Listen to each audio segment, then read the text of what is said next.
todos muito bem-vindos, tá bom? Hoje nós vamos ter a live, né, a palestra com o nosso querido amigo Teru.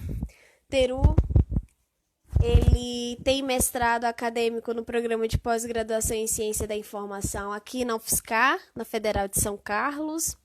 Ele é bacharel em Biblioteconomia e Ciência da Informação, também aqui pela Federal de São Carlos.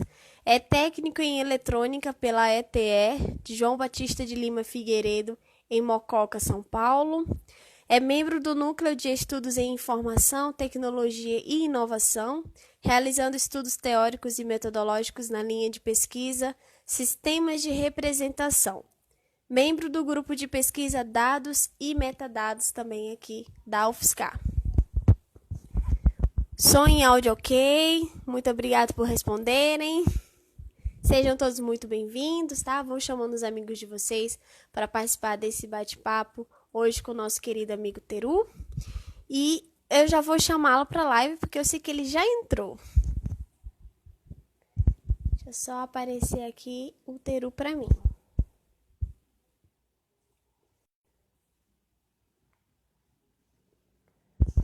Teru, apareceu. Tá conectando a você, Teru.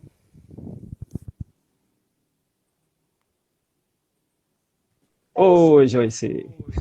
Olá, tudo bem? Áudio tá ok? Áudio ok aqui também.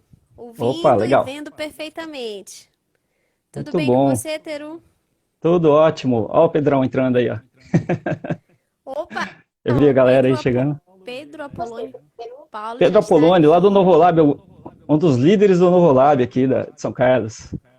Eita, olá, um prazer tê-lo aqui conosco. Gente, o nosso querido amigo Teru hoje vai falar sobre Minha Biblioteca é um Universo. Um papo sobre ser bibliotecário dentro e fora da Matrix.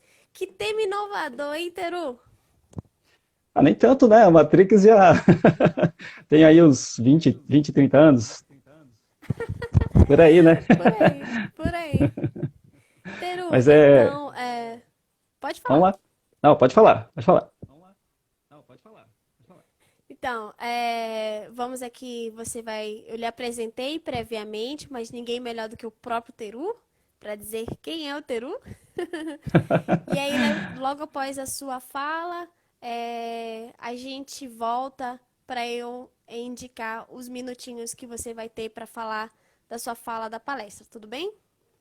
Ah, tá joia. Tá ótimo. Então vamos lá. Não é tão simples assim falar da gente, Vamos lá. é coisa mais. Meu papel, meu chapéu principal no mundo é ser pai de uma menininha de 6 anos, que amanhã completa 7 anos, a Valentine, e esposo da Selma, né? Então, assim, esse é meu papel principal nesse mundo hoje, né? Agora, falando, assim, em termos profissionais, como você disse, eu sou técnico em eletrônica, trabalhei a minha vida inteira com tecnologia. Eu nasci dentro de uma oficina de rádio e TV, na época que rádio e TV ainda era tecnologia de ponta, né? Já com 8 anos, 7 para 8 anos, tive meu primeiro contato com os primeiros computadores. E eu tinha um tio que trabalhava no Serviço Federal de Processamento de Dados, então eu tive acesso aos computadores muito cedo. Então aprendi a programar bastante cedo. E quando eu fui estudar fora, em Mococa, já escolhi o curso, escolhi mais ou menos, que foi meio que obrigado pelo meu pai, curso de eletrônica. Hoje eu entendo por quê, né? E que tem muita relação ao porquê eu fiz biblioteconomia, tá? E no curso, durante o curso de eletrônica, como era em outra cidade, para eu me manter, eu dava aulas de programação, já com 14 anos, né? 13 para 14 anos eu dava aula de programação, e um fato assim bastante curioso é que depois, quando eu fui para o terceiro colegial, o meu professor que foi me dar aula de programação tinha sido meu aluno. Nossa. Ele chegou, me viu na aula, falou: se você quiser ficar, fica, se não quiser, cai fora, já está aprovado. Mas fiquei, não, estou aqui para ver se aprendeu direito, né? E fiquei terminando o colegial, como técnico em eletrônica, e na época o curso era muito forte, era um curso em tempo integral, isso no final da década de 80, isso me deu muitas condições de ir para o mercado sem o curso superior. Então, eu optei por seguir a carreira dentro da área de informática, e durante a minha vida inteira tá passando aí por micro, pequenas empresas. Na época estavam surgindo as primeiras microempresas, né, no Brasil, aí, lá para o final da década de 80, isso sendo regulamentado.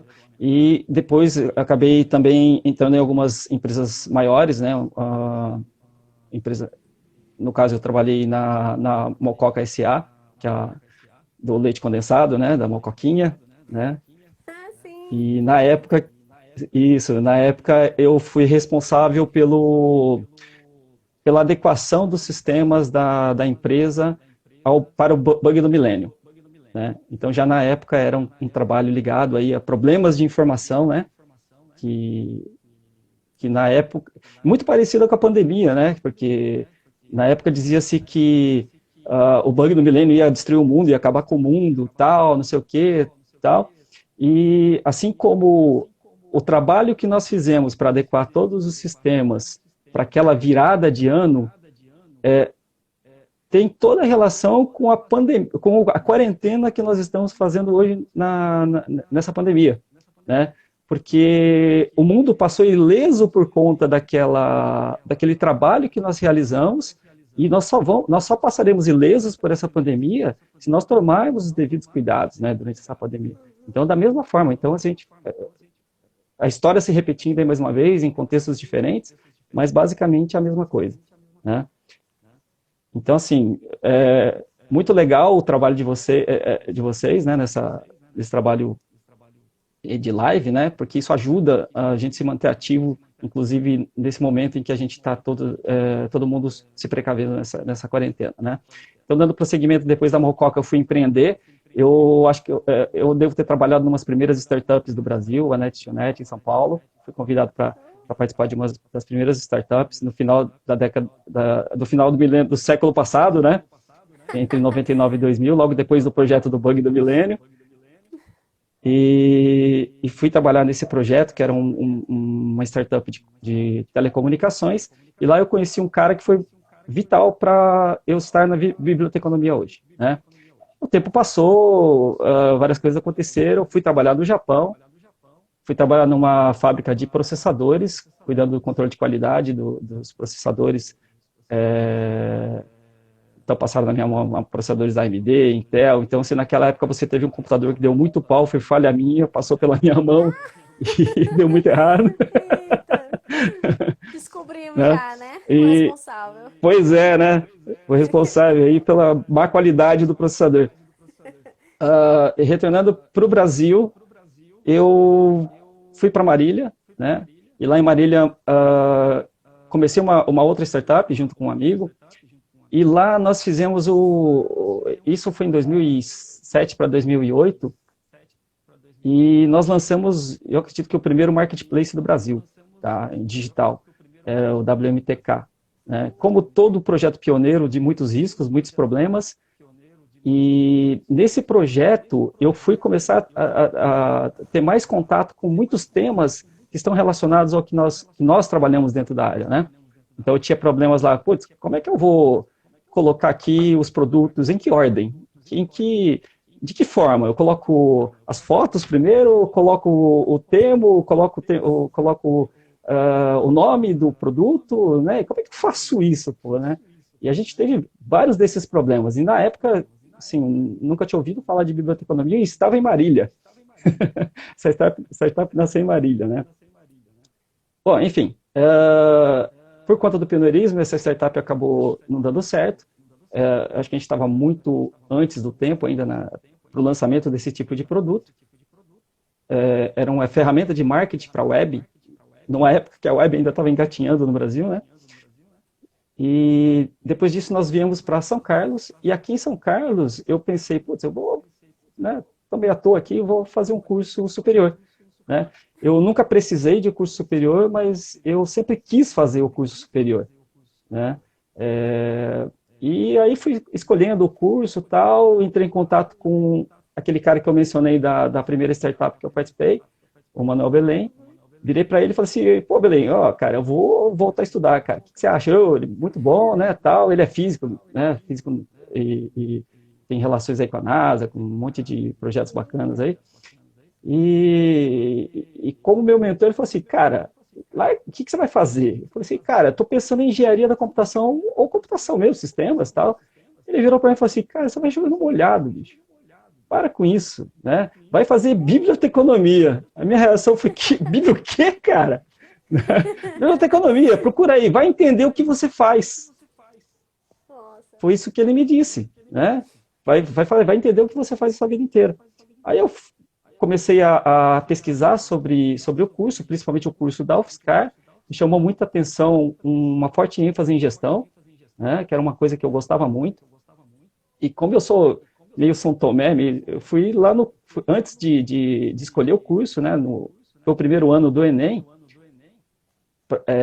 na UFSCar, eu fui até a universidade e lá conheci a professora Luzia Sigoli, né, pessoa que eu me apaixonei assim na hora, né, pela pessoa que ela é, e ela me apresentou o professor Roniberto, e o Rony, né, aquele jeitão dele lá, me vendeu o curso de uma forma assim, super bacana, e eu falei assim, pô, esse curso que eu quero fazer, né, eu falei assim, pô, tá fácil, né, pô, com a relação candidato-vaga baixo, 1,5, 2, sei lá, não lembro exatamente, por vaga, vai ser esse curso, e me inscrevi, né, só que o que aconteceu foi que naquele ano do Enem, por conta, eu acho que ter passado para o Enem, a relação candidato-vaga subiu para 20 e poucos, 25, 26 candidatos por vaga.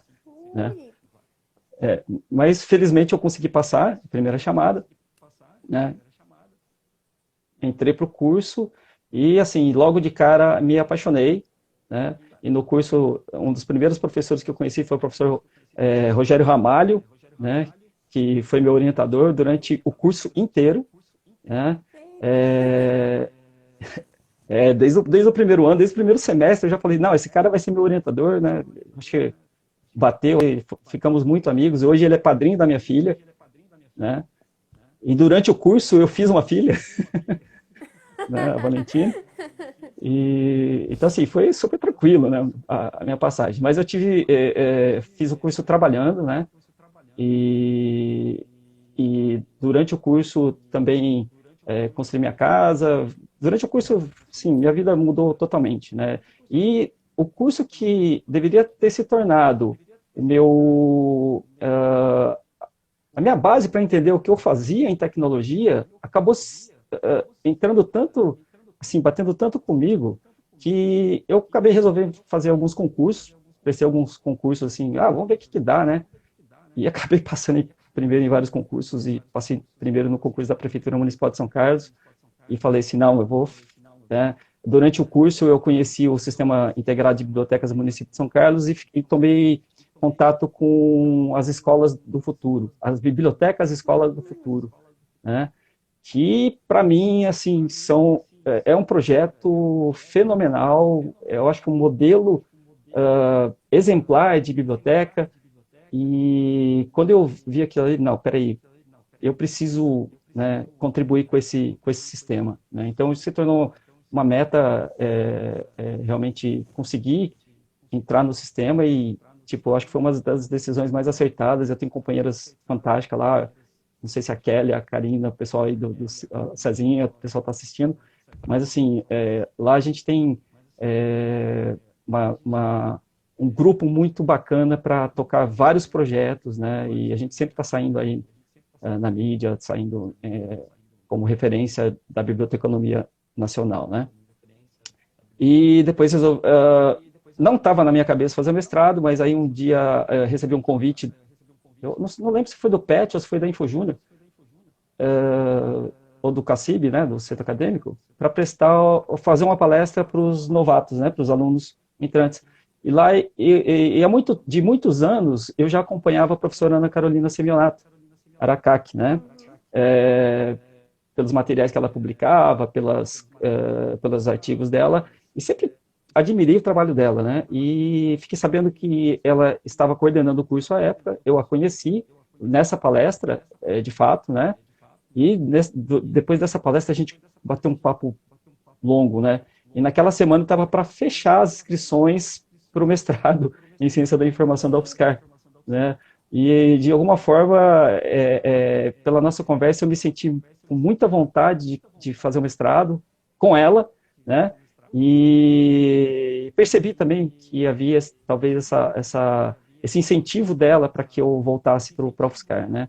Então, eu resolvi, naquela semana, desenvolver um projeto, fiz um projeto a toque de caixa, né? Acho que, se não me engano, eu fiz em 1 ou 2 dias o projeto, mandei, e acabei entrando no mestrado, né? Passei em primeiro lugar, inclusive, no processo seletivo, e, e, e foi daí que voltei para a academia com esse tema de pesquisa do mestrado, né? Com a pesquisa em ciência da informação.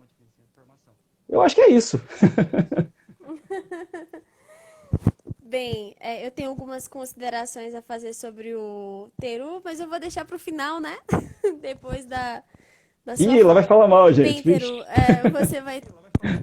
Ah, vou não. Bem, Teru, você tem 20 minutos, tá bom? Para você fazer para você ministrar a sua palestra, tá bom?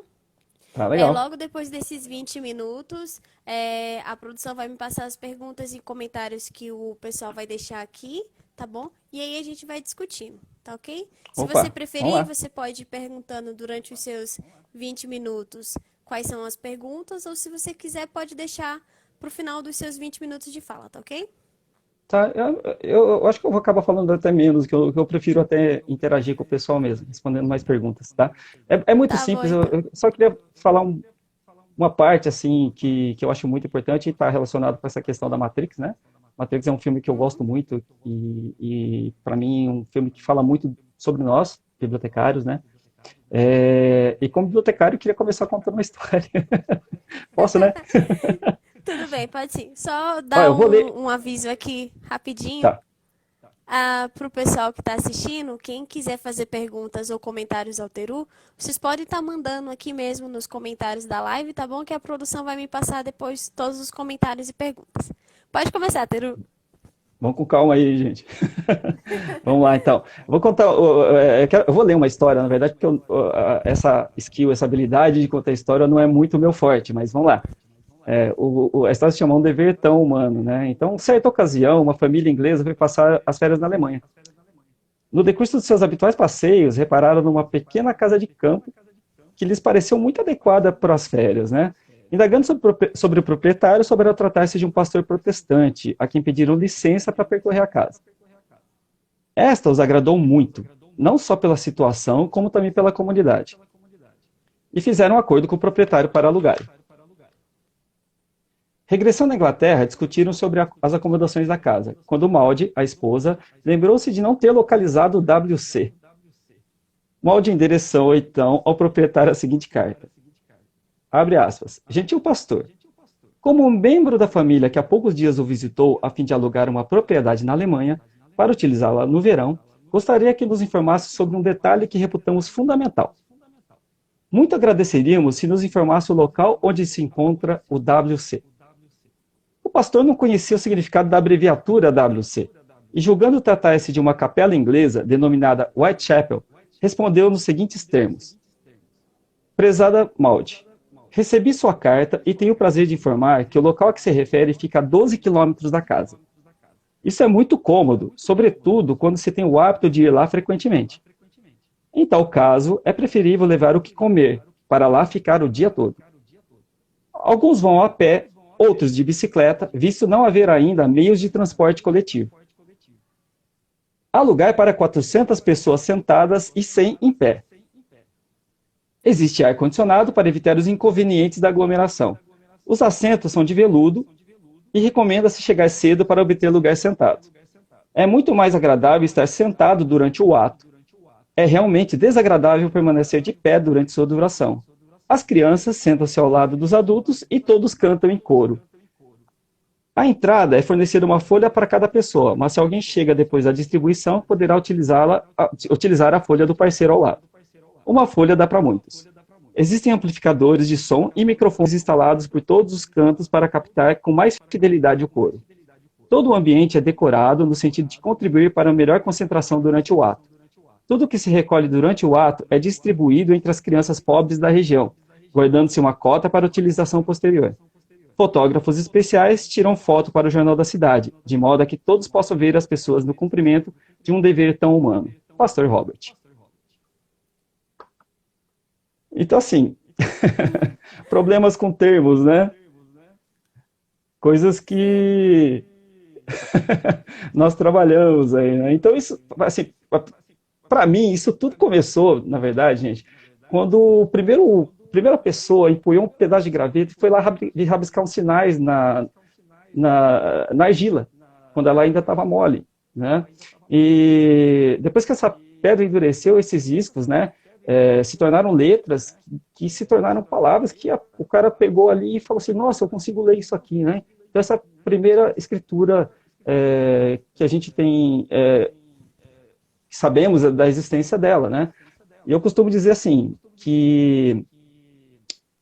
não, né? Os pesquisadores dizem que esse momento determina o fim da pré-história e o início da história, né? Com a invenção da escrita, né? Então, com essa tábua de argila, né?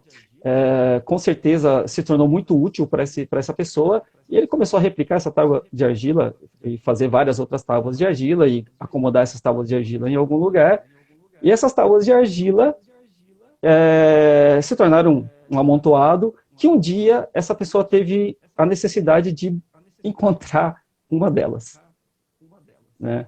Nesse momento, eu costumo dizer que surgiu a nossa profissão de bibliotecário, né? A primeira preocupação de um problema que um bibliotecário precisa tentar resolver para os seus usuários, até mesmo para si mesmo, né? Então, assim, eu costumo dizer que a nossa profissão, ela é tão antiga quanto a humanidade, quanto a história moderna, né? Então, eu digo que aí começa também a nossa história, né? E chamo isso também de nossa primeira explosão informacional. Verdade. Né?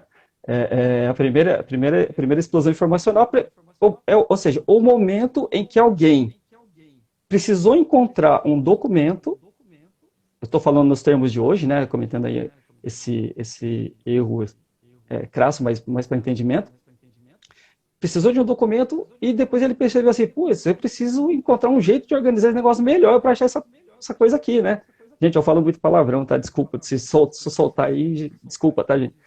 Então, o cara fala assim, não, eu vou colocar isso aqui em ordem que eu comecei a escrever isso aqui. Vou colocar isso aqui em ordem alfabética. Então, ali, eu digo que ali começou a nossa profissão, né? Mas mais importante de entender essa história, né, entender assim, as questões que estavam por trás desse problema, ok? Então, os problemas que ele pode ter pensado naquela época, né? O que eu estou escrevendo aqui? Do que eu estou falando? Né, nesse primeiro documento, né? Para quem eu estou falando? Como eu posso guardar esse documento, né? Quando eu posso descartar, quando eu posso pegar e jogar fora esse documento, porque afinal ele ocupa espaço, né? O que eu devo guardar desse documento, né? E depois, como que eu recupero? E se eu posso descartar de fato esse documento e se o rei vai precisar dele, né? Então, a primeira questão de autoridade aí dentro da área do usuário, né? Peraí, eu preciso passar essa informação para o fiscal de imposto ou para o rei, que precisa dessa informação. Então, eu costumo dizer que a partir disso, a gente começou a criar ferramentas, né, que são tecnologias. Então, um grande erro, como o Janelto falou numa palestra, acho que numa das lives dele, que tecnologia não é só a tecnologia de informação e comunicação, né? A escrita é uma tecnologia, a tábua de argila foi uma tecnologia, né?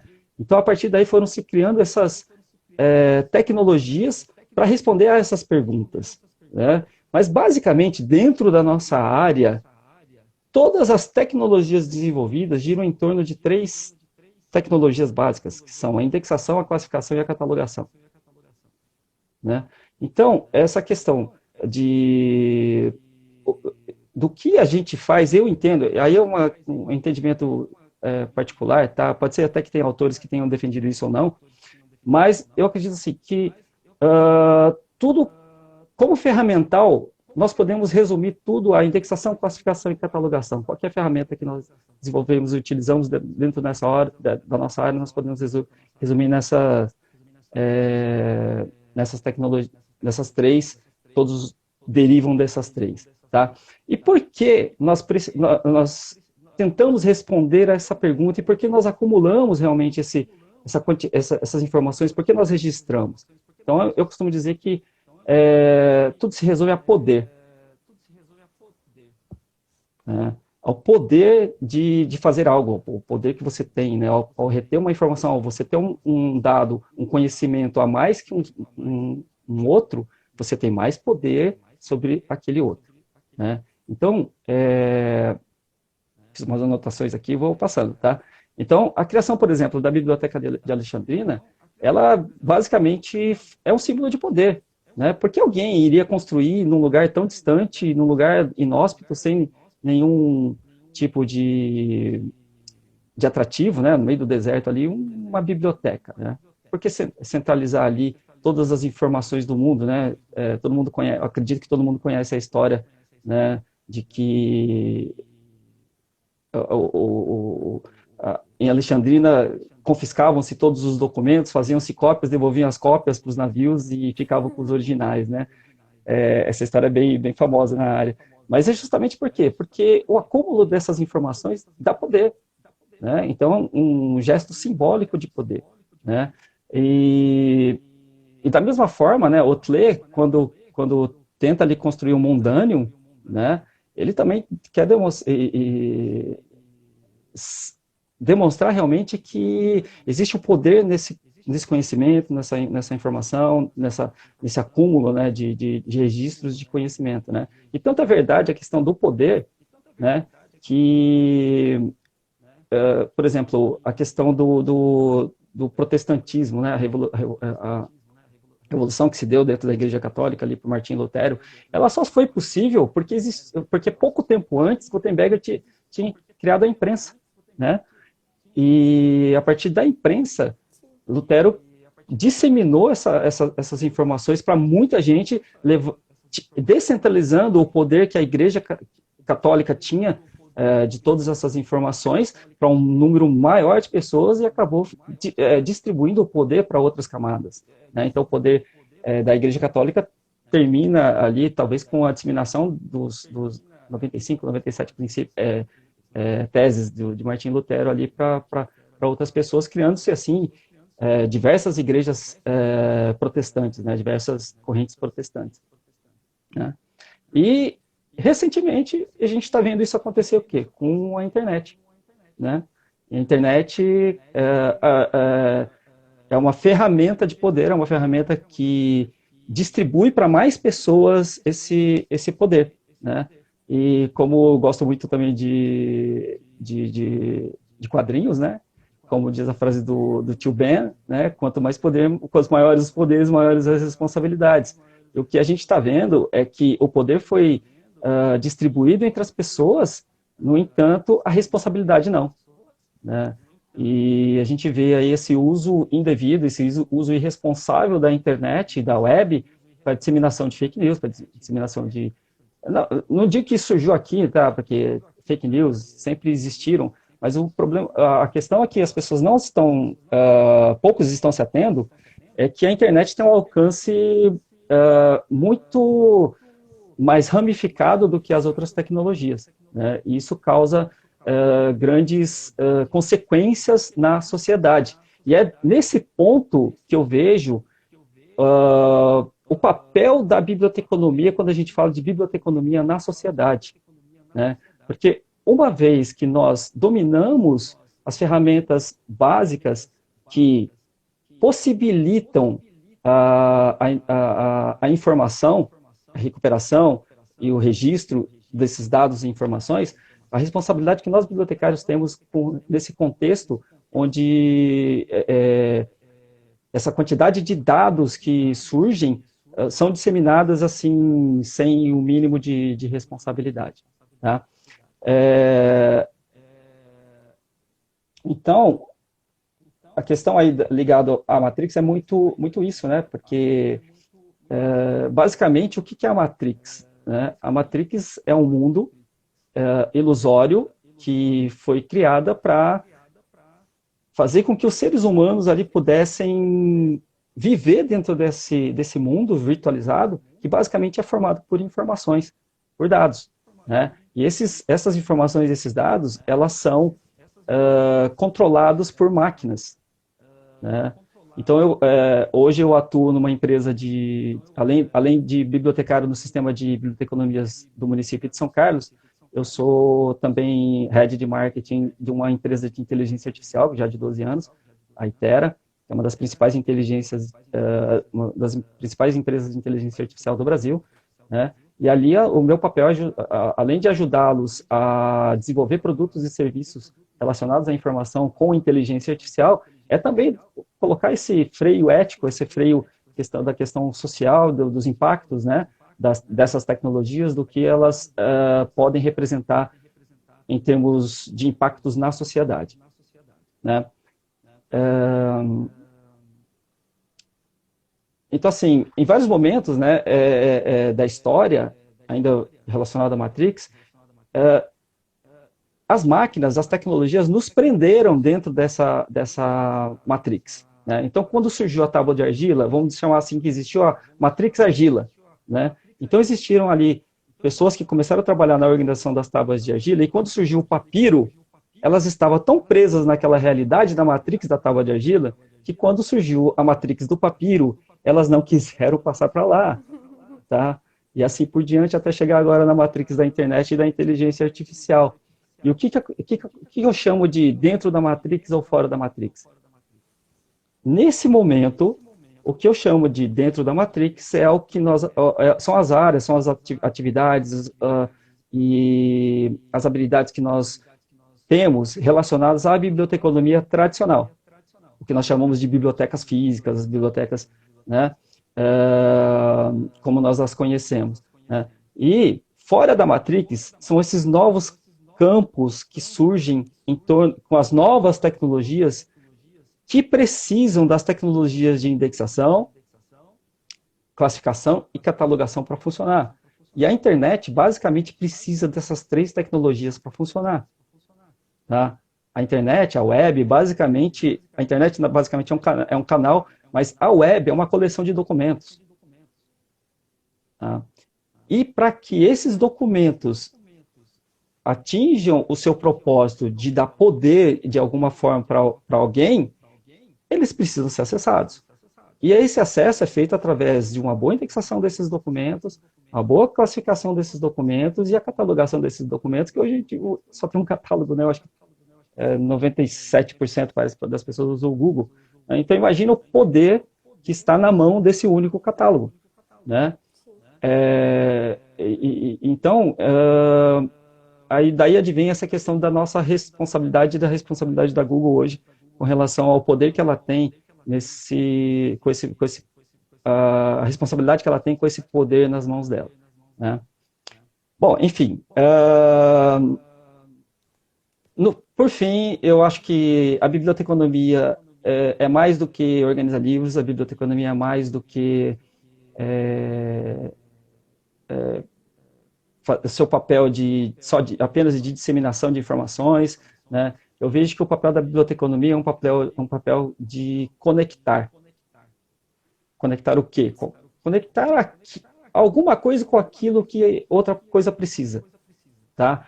E para que essa conexão, porque é necessário o papel de um bibliotecário nessas conexões, tá?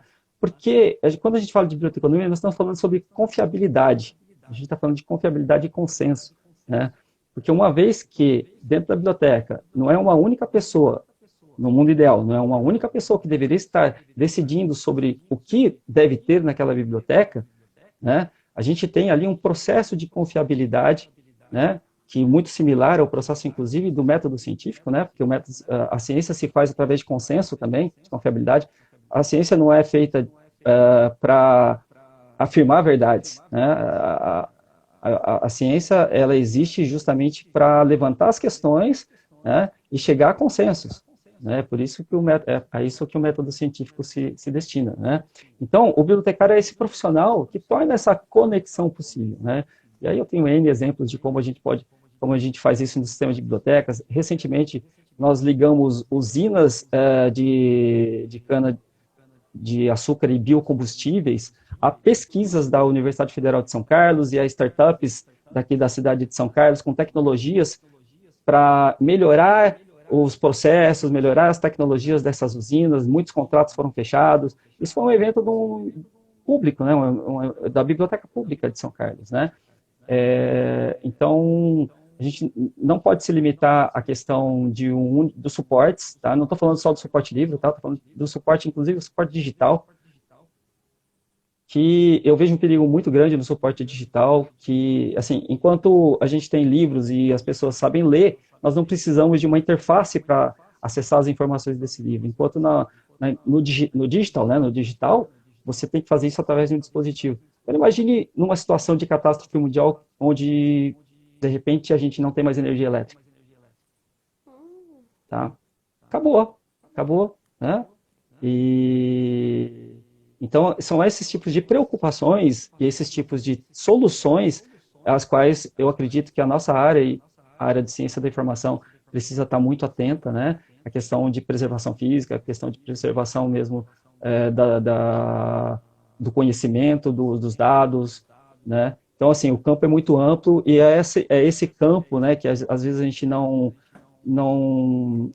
percebe dentro do curso, até dentro das nossas discussões, dentro da nossa área, que são áreas que nós somos capazes de atuar, desde que nós não queiramos levar as ferramentas da biblioteconomia para essas outras áreas, mas que nós queiramos levar os fundamentos da biblioteconomia para essas outras áreas. E os fundamentos são a indexação, classificação e catalogação.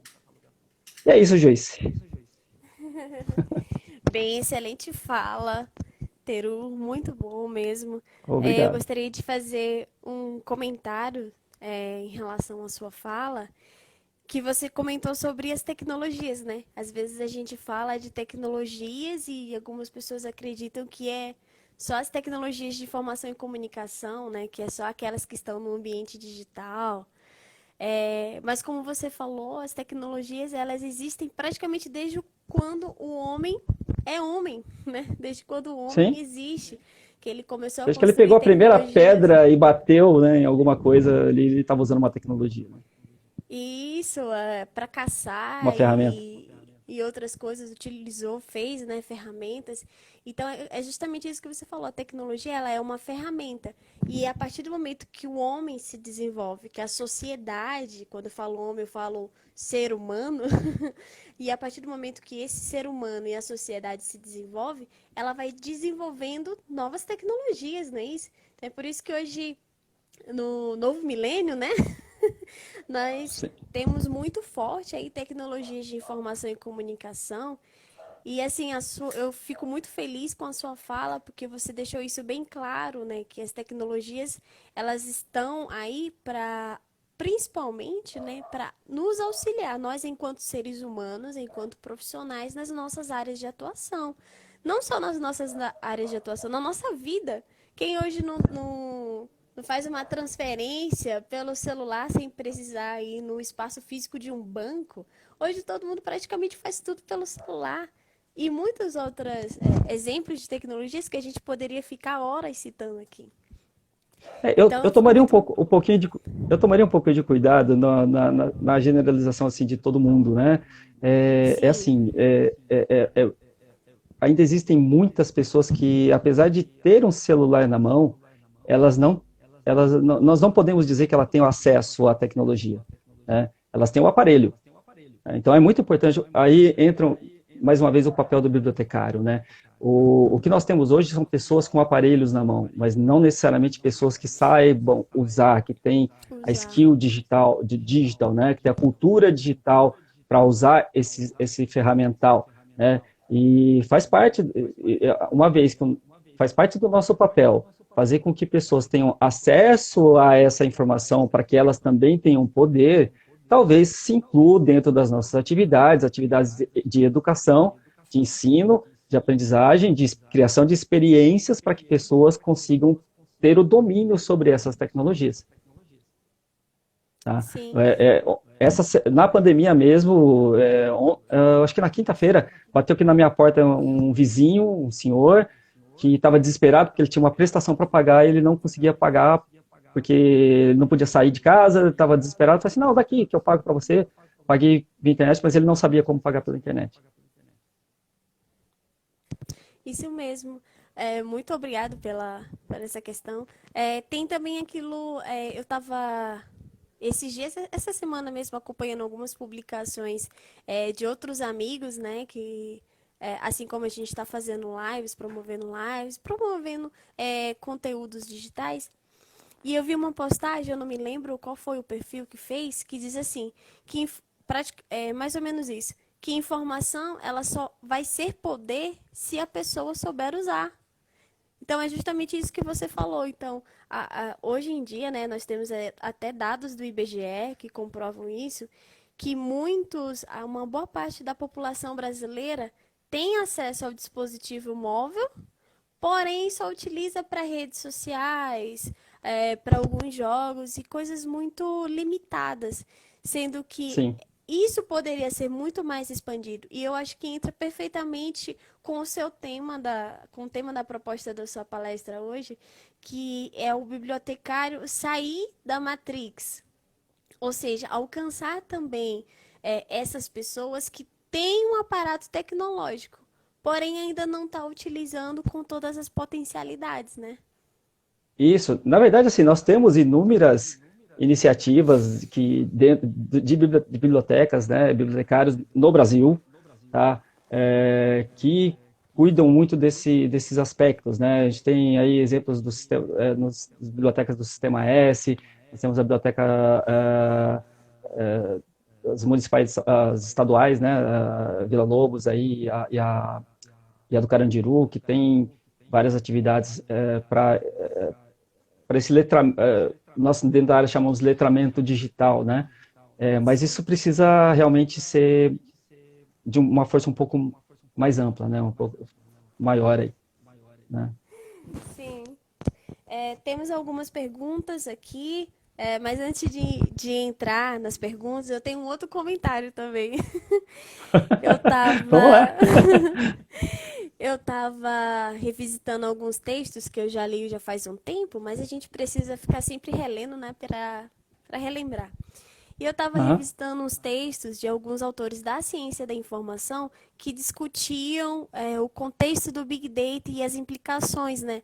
Que vamos chamar de tecnologia, né? Esse fenômeno tem causado na ciência da informação. E aí, quando você me disse, né, qual seria o tema da sua palestra, eu lembrei. Eu disse, nossa, cara, isso aqui vai muito de encontro com o que o Teiro está propondo. Porque esses autores, nossa, desde 2007, a partir de 2007, né, o material que eu li, eles já apontavam e diziam, gente, galera da ciência da informação, temos fenômenos que estão aí presentes que está transpassando todas as áreas do conhecimento. E a ciência da informação é como você falou, ela tem os aparatos, ela tem os fundamentos para se trabalhar perfeitamente, não só relacionado ao fenômeno Big Data, mas a muitos outros. Então, a sua fala é muito feliz nisso quando diz que tem, vamos supor, o bibliotecário na Matrix, né, que é aqueles fundamentos e conceitos que já são cânones da área, mas nós precisamos sair para compreender como é que está sendo discutido um determinado aspecto em outras áreas e a gente poder contribuir. Isso que você falou sobre a catalogação, indexação e recuperação da Classificação. informação, classificação, perdão, ela Isso. está presente em todas as áreas do conhecimento, gente, em todos os lugares. Não é só, porque a ciência da informação estuda, então está presente apenas na ciência da informação. Não, ela está presente em todas as áreas. Então, é justamente Sim. isso. Nós, os bibliotecários, precisamos dar uma espiada fora da Matrix e sair para também contribuir com os nossos fundamentos, com os cânones presentes da nossa área para as demais, né? é assim, Joey, só para complementar o que você disse, tá? Nós, os bibliotecários, eles tradicionalmente saem fora da Matrix. São dos primeiros profissionais a saírem fora da Matrix, Sim, sempre, sempre, tá? sempre. Por isso que nós estamos aqui até hoje, né? Inclusive com o Verdade. próprio nome bibliotecários, né? É, cito, por exemplo, o Dewey, né? Dewey, né? O pessoal fala Dewey aqui, mas Dewey, quando criou a CDD, ele criou para resolver problemas dentro da biblioteconomia, mas os conceitos que ele desenvolveu ultrapassaram muito mesmo a biblioteconomia, né? Há uns anos atrás eu li um livro sobre administração de materiais, né, que é uma área para gestão de estoques, gestão de materiais dentro de... Eu não estou falando de estoque de lojinha, não, a gente está falando de estoques assim, de milhões, milhares de itens, né? E um capítulo inteiro era sobre Dewey, tá? Falando sobre a CDD, que é a origem dos sistemas de organização dos estoques de qualquer empresa do mundo e do código, inclusive do código de barras. Os princípios dessas tecnologias foram desenvolvidos por Dewey, né? Que é um cara da nossa área, né? Poxa. E a gente fala assim de internet, poxa, né? Vários bibliotecários estiveram atuantes desde lá da década de 40, 30, 40, 50, atuando junto dos cientistas, trazendo essa tecnologia da internet para como ela é hoje, né? Uhum. Isso mesmo, excelente. Vamos para as perguntas. Temos a Vamos pergunta lá. do Biblio Vargas. Quanto tempo você morou no Opa, Japão? eu morei 3 anos. 2 anos, 7 meses, alguns dias aí, porque a vontade de voltar era muito grande. Oh, Assim, porque eu fui para lá como DKSEG, tá? Eu não fui para trabalhar como cientista, como técnico, não. Eu fui para trabalhar em fábrica, fui trabalhar em chão de fábrica, né? Então foi telefone 3 anos trabalhando no controle de qualidade de processador mesmo, olhando o processador ali se o seu processador estava ok, era um trabalho braçal. Porém, eu operava robôs, tá? Então ali eu tive um bom contato com robôs e ao fim da minha experiência eu já estava consertando robôs lá e nunca fui de me limitar ao trabalho que me davam, né? Então eu sempre queria dar um passo a mais e por fim acabava até dando manutenção nos robôs lá da fábrica. bibliotecário fora da Matrix, hein? Desde sempre. Temos uma outra pergunta da Bibliogestão. Vejo que é muito importante o bibliotecário conhecer o básico de tecnologia. No outro dia, uma pessoa me disse que deveríamos saber um pouco de programação. O que você pensa sobre isso? Eu penso que não somente o bibliotecário, mas todas as pessoas devem aprender programação, tá? E aprender programação não significa desenvolver software, tá? É diferente, desenvolver aplicativos. Isso não é programação. Programação é você entender muito bem como construir algoritmos, né? Como fazer com que um problema seja resolvido através de um fluxo lógico encadeado de passos, tá? Então, assim, tudo que existe de hoje que nós chamamos de problemas banais, eles são banais porque existem algoritmos que resolvem esses problemas. E aquilo que a gente não resolve ainda é porque ainda não existe um passo a passo para resolver aquele problema, que a gente diz que não está algoritmizado, né? Então, tudo que for algoritmos, né, nós temos que dominar a questão dos algoritmos, dominar a questão da programação significa o quê? Resolver problemas através de passo a passo muito bem definidos e lógicos. Isso mesmo. É só dando um lembrete aqui, nós já estamos daqui a 10 minutos para acabar a live. E temos muitas Poxa, foi rápido. perguntas. Então, Teru, se por acaso chegar aos 10 minutos e a gente não tiver conseguido concluir, a gente abre uma outra live para continuar com o bate-papo, tá bom? Ah, beleza, ótimo. Tô de quarentena aqui. Todos nós. Vamos lá. Eu queria fazer um comentário em relação à pergunta do da bibliogestão sobre a programação, eu concordo plenamente com o Teru. Eu acredito que alguns saibam, eu faço uma outra graduação aqui em São Carlos, que é de análise e desenvolvimento de sistemas.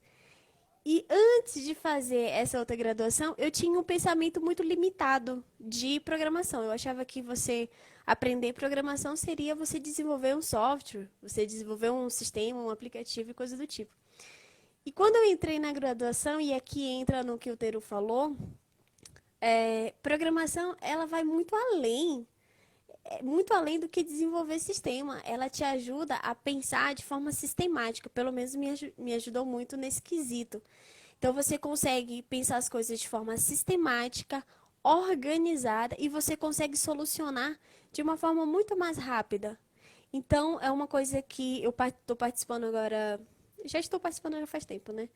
Do projeto de extensão aqui no Instituto, que a gente ensina informática para pessoas com deficiência intelectual, da PAI. E eu lendo alguns textos, eu vi que muitos de pesquisadores que estão trabalhando com esse público, eles estão ensinando programação, algoritmo, para auxiliar no desenvolvimento intelectual. Então, é tão interessante que o ensino do algoritmo, ele ajuda muito. E, tipo, é todo mundo, gente. Não é porque é um público específico ou outro. Não, ele ajuda todas as pessoas que se debruçam para aprender a desenvolver a capacidade de raciocínio, né? De lógica. Isso é muito bacana. Sim, exatamente. Exatamente. Né? É mais uma atividade mental aí, justamente para construção desses algoritmos, do que é um trabalho realmente braçal, né?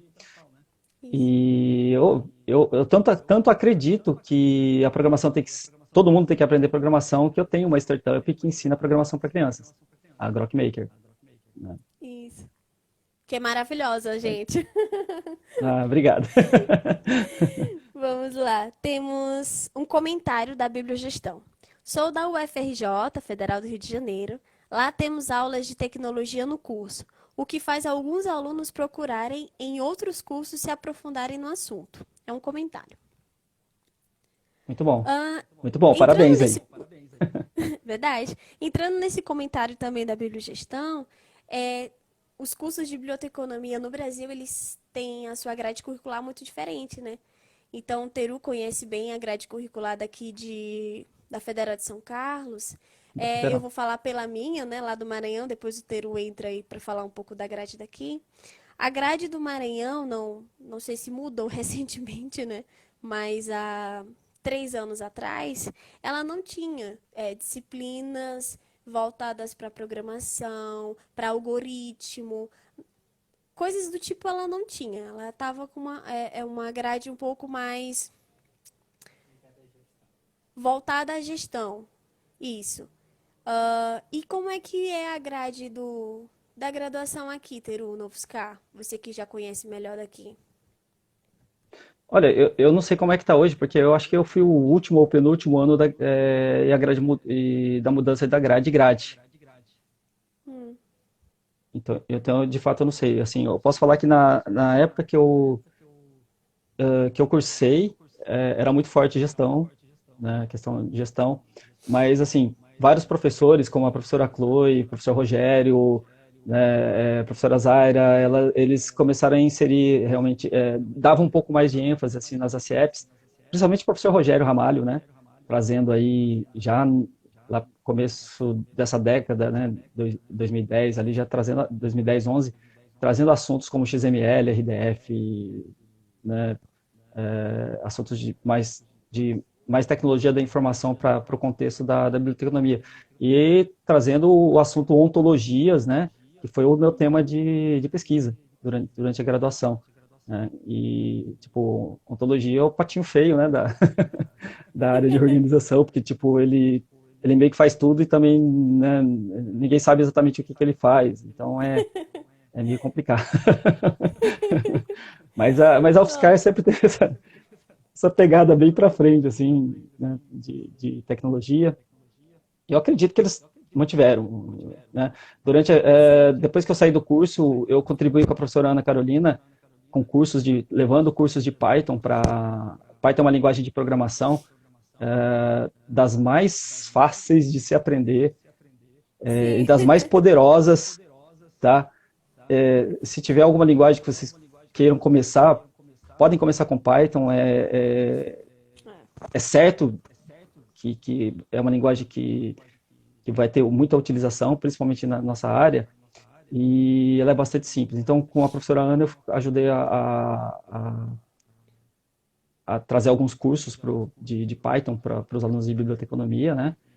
E foi bem bacana. Isso mesmo, muito obrigado, Teru. Vamos lá para as próximas perguntas. Mas só voltando, Nossa, tem eu mais? Vamos lá. acredito. Tem muitas, Teru, tem muitas. Só Manda, voltando vamos aqui lá. rapidinho, eu lembro que, eu acho que no ano passado, numa aula que eu tive com a Ana, ela tinha comentado que eu acho que tinha disciplinas de, pelo menos introdução, né, a banco de dados, a parte estrutural mesmo, Ah, sim, desenvolvimento do banco de sim, dados na graduação de biblioteconomia. E eu achei bem bacana, assim, sim. porque pelo menos a gente começa eu falo a área de biblioteconomia, né, começa a compreender o outro lado dos sistemas, né, estão sendo Isso, desenvolvidos aí pra gente. e essa foi a única disciplina que eu faltei durante todo o curso. Eu faltei Ups! em uma aula dessa disciplina durante todo o curso. Eu não tive nenhuma falta durante o curso, e isso foi a única disciplina que eu tive uma única falta, e foi no dia de prova, de banco de dados. Eita! E o motivo foi porque a minha filha foi internada nesse dia, né? Uhum. Então, perdi a prova, mas, assim, a coisa mais importante para mim, né, foi socorrer a minha filha. Sim, sim, com certeza. Vamos lá, gente, aprendam Python. Python é muito bacana e é muito fácil. Vamos lá. Sim. Temos uma pergunta do Eric Pires. Na sua opinião, como as 5 leis de Raganatha se adequam ao cenário atual do contexto tecnológico que vivemos? Cara, ele não se aplica só no contexto atual, como eu Ah, também. Pode falar. peraí, rapidão. Tá Tá, acabando aqui, o Instagram já tá me falando. Vamos encerrar essa daqui e já abrir vamos. outra, pode ser? Pessoal, Vamos lá, vamos pode ser. lá na outra live que temos muitas perguntas para o Teru e ele vai responder todas. Opa, vamos lá. Legal. Vamos lá, gente. Vou encerrar aqui e vou abrir a outra, tá bom?